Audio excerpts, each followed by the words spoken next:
এ বয়সে জীবনকে যতটা সহজ মনে হয় বাস্তবে ততটা সহজ নয়। ছোট একটি হাসির আড়ালে কত দুঃখ, দুশ্চিন্তা, চাপ, না বলা কষ্ট আর নিজের সাথে নিজের লড়াই লুকিয়ে থাকে তা সবাই বুঝতে পারে না। অনেক সময় মনেই হয় সবকিছু একসাথে সামলানো কঠিন হয়ে যাচ্ছে, তবুও নিজেকে ভেঙে পড়তে দিই না।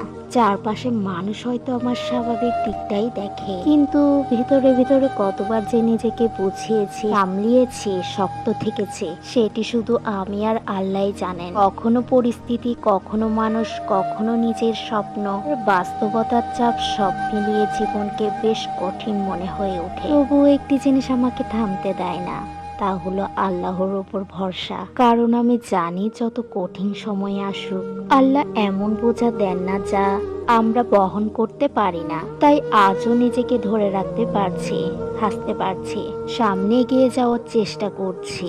এটাই আমার জন্য অনেক বড় শুকরিয়া। হয়তো আমি পুরোপুরি ভালো নেই, কিন্তু হারও মানিনি।